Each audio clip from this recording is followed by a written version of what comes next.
রোনালদোর সাপ মোচনের কথা আমরা বলছি, পেপের ক্লিয়ারেন্সের কথা আমরা বলছি, একজনের কথা না বললেই নয় আলাদা করে, সেটা হচ্ছে দিয়েগো কস্তা, গোলকিপার।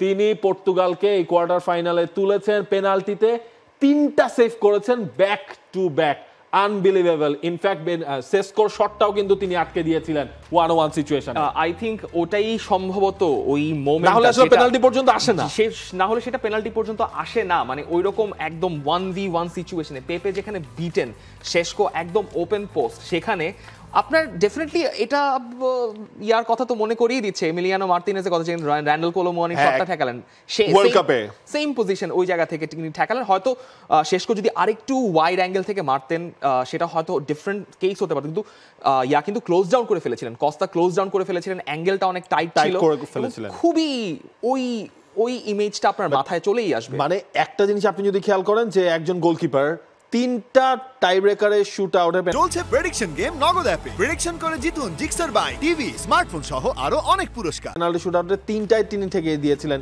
একটা লেফট সাইডে, এটা হচ্ছে বেনিয়ামিন সেস্কোর সেই সেভ যেটা তিনি করলেন এক্সটেন্ডেড লেগ দিয়ে, ওই এমিলিয়ানো মার্তিনেজের পুরোপুরি আসলে কার্বন কপি মনে হচ্ছিল এই জায়গাটায়। এবং পরে যে 3টা টাই ব্রেকারে শুট আউট, 3টাই তিনি আটকেছেন, একটা লেফট সাইডে, 2টা রাইট সাইডে স্ট্রেচ করে, আনবিলিভেবল। এবং দিয়েগো কস্তা তিনি পর্তুগালের ক্রিশ্চিয়ানো রোনালদো, রবার্তো মার্তিনেজের লাইফলাইন হয়ে গেছেন। লাইফলাইন তো হয়ে গেছেনই, এই কোয়ার্টার ফাইনালে ওঠার জন্য দিয়েগো কস্তাকে মানে এনাফ ধন্যবাদ দিয়ে শেষ করা যাবে না। এবং যে স্পিডে তিনি শটগুলো ঠেকিয়েছেন, আপনি তো দেখছিলেন যে বলটা দেখাই যাচ্ছিল, এবং তার জাম্পের যে রেঞ্জটা, তিনি যেভাবে ডিফ্লেক্ট করেছেন শটগুলো, যিনি যেভাবে ঠেকিয়েছেন, এটা অমানবীয়, মানে অতিমানবীয় হয়ে গেছে। এবং এই রোনালদো রিডেমশন আর্কের হিরো শেষ পর্যন্ত হয়তো দিয়েগো কস্তাই হয়ে থাকলেন। তবে পর্তুগাল কাজের কাজটা শেষ পর্যন্ত অ্যাজ এ টিম হিসেবে তারা করতে পেরেছে। এবং রবার্তো মার্তিনেজ তিনি যেটা বলছেন যে এই দল নিয়ে তিনি খুশি। 90 মিনিট আমরা অনেক সুযোগ তৈরি করেছি এবং দারুণ খেলেছি। স্লোভেনিয়া খুবই কঠিন প্রতিপক্ষ, খুব গুরুত্বপূর্ণ মোমেন্টে আমাদের গোলের সুযোগ ছিল, কিন্তু সেটা আমরা করতে ব্যর্থ হয়েছি। তবে আমাদের প্যাশন দেখানোটা জরুরি ছিল যে আমরা ম্যাচে কষ্ট করে হলেও জিততে পারি। এবং এই যে রবার্তো মার্তিনেজ তিনি ম্যাচটা শেষ পর্যন্ত জিতলেন।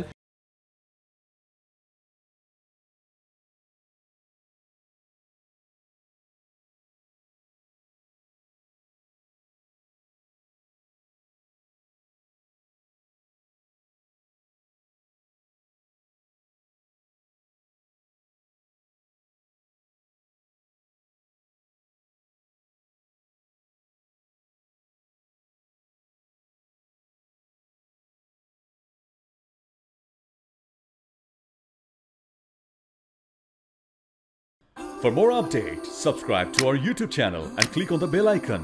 Follow us on Facebook and Instagram.